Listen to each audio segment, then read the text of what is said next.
gente vai falar bem específico da parte das embalagens, ok?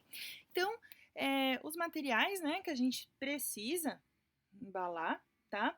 É nada mais para garantir a estabilidade desse produto, tá bom? Então, a gente tem que garantir que a administração correta do medicamento ou cosmético seja alcançada, porque ele conseguiu chegar íntegro, né, a finalidade dele. Tá? Então, essa embalagem e o armazenamento adequados dessas preparações farmacêuticas, elas são essenciais para manter a sua estabilidade e eficácia. A gente tem diversos tipos de embalagem, tá? O material empregado, ele pode ser plástico, vidro, metal, vários outros, né? Mas também a gente tem os formatos. Então, a gente tem pote, tubo, sachê, blister, né? A gente tem ainda embalagens para dose única ou multidose, tá? Então, essa escolha da embalagem deve levar em consideração essa compatibilidade com o produto, além também do design, a performance, né, o custo e a facilidade desse uso. Tá? A gente tem as embalagens aí específicas, né, para poder também o marketing, né? Além, se principalmente a gente tratar de um cosmético, um produto aí, sei lá, uma linha infantil, ela tem que ser atrativa para aquela criança, mas ela tem que estar dentro das especificações para que ela não estrague aquela forma farmacêutica. Tá bom? Então, olha só, nessa imagem aí, eu tenho para vocês, né, as formas farmacêuticas, tá? E depois a gente vai falar um pouquinho sobre o porquê desses materiais, tá? Eu vou explicar um pouquinho aí para vocês, para a gente discutir um pouquinho sobre o porquê de eu usar um plástico, por que eu uso um metal, um papel, né? Então, vamos lá. Primeiro, comprimidos, né, e cápsulas, são frascos pequenos, de boca larga, podem ser de vidro, de plástico, de rosca ou de pressão, tá? Então, tudo isso aí tem lá na farmácia, né, na manipulação, tá? Os pós, geralmente são papéis, né, sachês individuais, saquinhos de plástico, eles conseguem acondicionar legal, né, o produto que a gente está precisando, tá? Os líquidos, né, a gente armazena em frascos de plástico ou vidro, depende do caso. No caso de líquidos viscosos, o frasco deve ser de boca larga, né, para ter um escorrimento melhor. Para os líquidos com flavorizantes, flavorizante é o sabor, tá bom? E ele pode evaporar, porque se a gente sente o cheiro dele, né, ele é mais volátil, tá bom? Então a gente opta pelo frasco de vidro por ser menos poroso, tá? As preparações oftálmicas, né, os colírios, a gente usa frasco gotejador de plástico, né, ou uma espécie de seringa, né? E por quê? Porque ele vai gotejar, então a gente precisa que isso esteja de uma forma que não se desperdice o material. Preparações otológicas, né, que são as de aplicação no ouvido, mesma coisa, um frasco gotejador de plástico ou vidro, né? Já uma solução nasal, né, frasco gotejador de plástico ou vidro também, tá? Então, olha só, por que a gente tem essa característica, né? Já tem esses estudos, também tem o estudo do acondicionamento na farmacopeia relacionado a cada princípio ativo que a gente trabalha, né?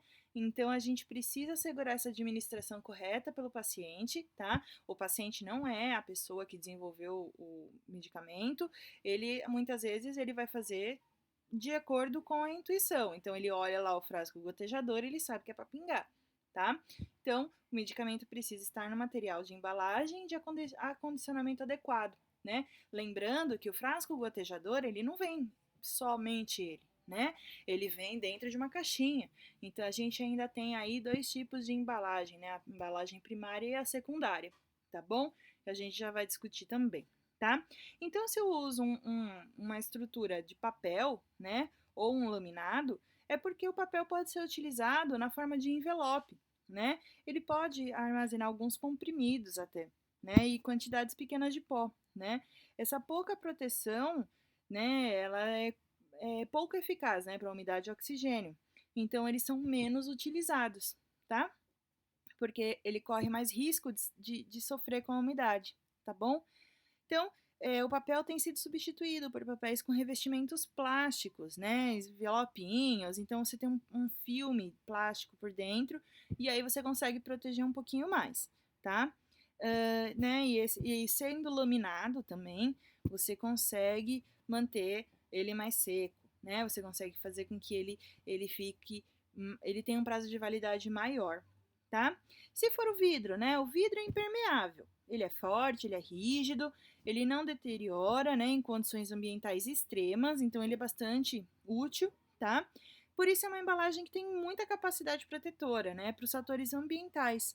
E também ele é recomendado, né, para medicamentos pelos órgãos oficiais. Então, a gente tem lá a indicação do vidro, né? Mas ele também tem desvantagens, certo? Ele é muito frágil, né? E ele precisa, né, dessa essa embalagem protetora, essa embalagem, essa caixinha, né? Ela precisa ser, né, bem elaborada, tá? Além disso, a gente tem um peso, né? Esse vidro é mais pesado, o que acaba custeando um pouco mais, né, o valor de expedição e transporte, tá? Se ele for comparado com a embalagem plástica, o vidro é mais caro, tá? Então, quando há a opção entre vidro e plástico, né, os desenvolvedores acabam optando pelo plástico pela economia, tá?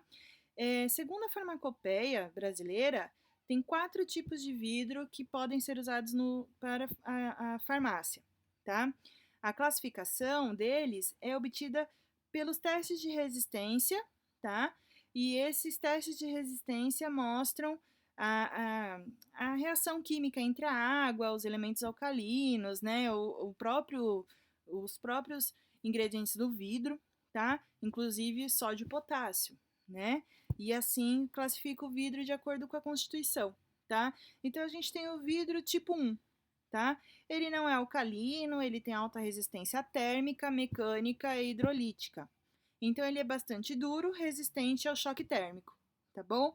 O tipo 2 é o vidro alcalino, né, que tem resistência hidrolítica e é resultante de um tratamento, né, na sua superfície interna para poder tirar essa alcalinização dele. Então ele perde um pouquinho aí dos sais, tá?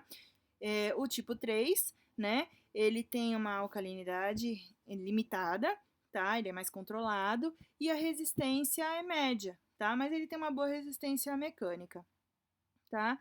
Então, a gente ainda não precisa fazer muitos tratamentos superficiais nele, tá? A gente tem o tipo NP, que é não parenteral, tá? Então, esse não parenteral é resultante de um tratamento apropriado da superfície interna desse vidro, tá? E para desalcalinização. Então, ele se torna ele se torna mais impermeável também, tá?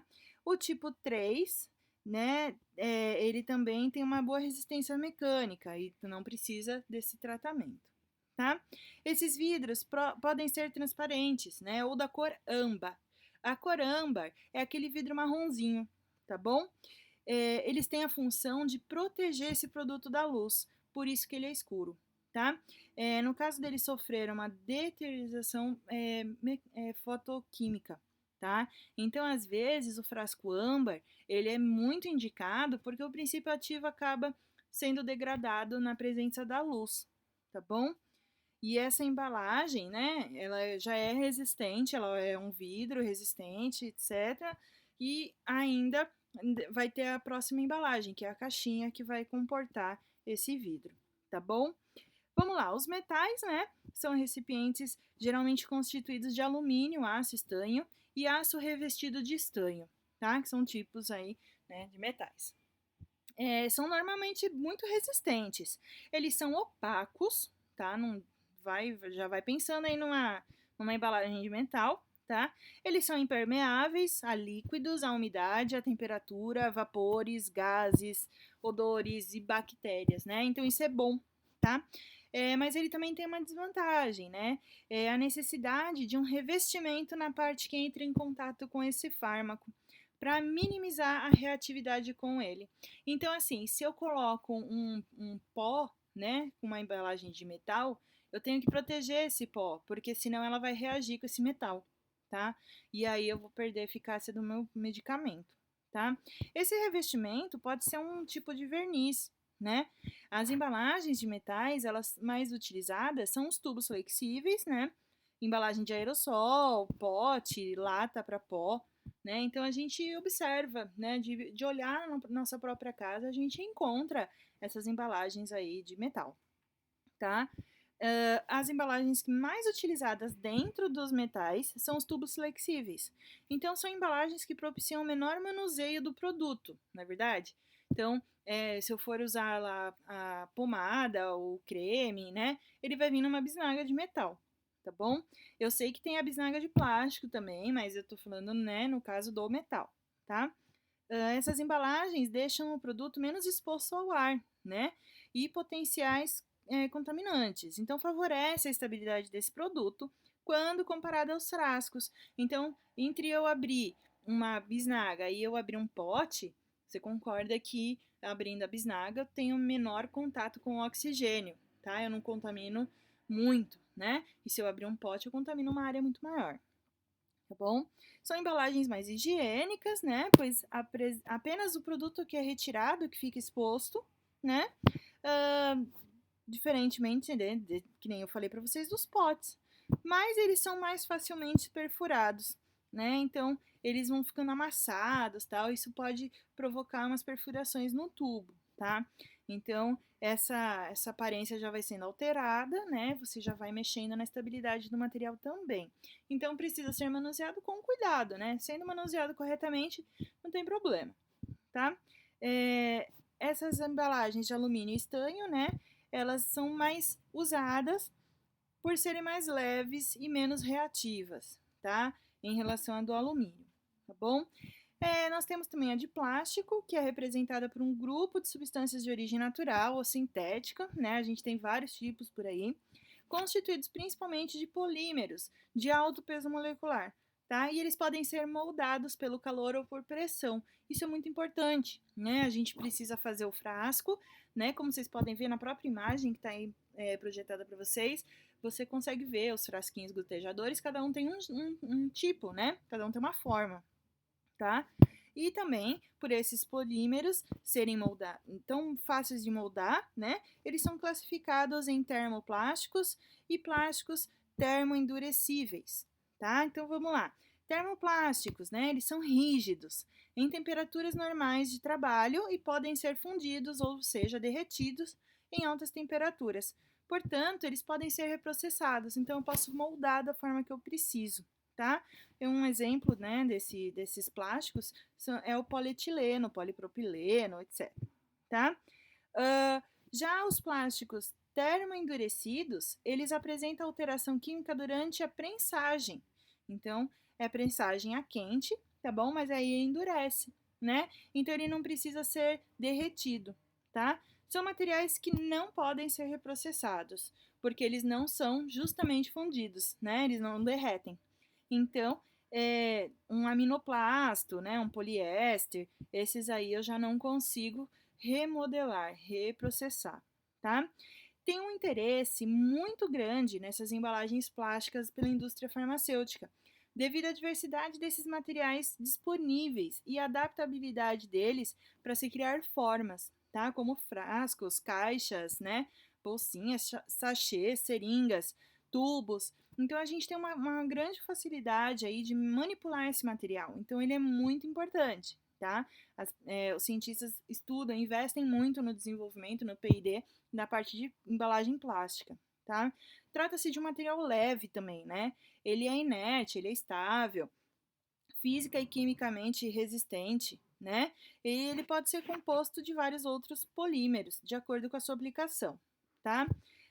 Assim como no vidro, né? Os frascos e os sacos plásticos também podem ser da cor âmbar ou também opacos. A gente também pode colocar aí a coloração que a gente precisa, tá? Por serem utilizados em produtos fotossensíveis, tá?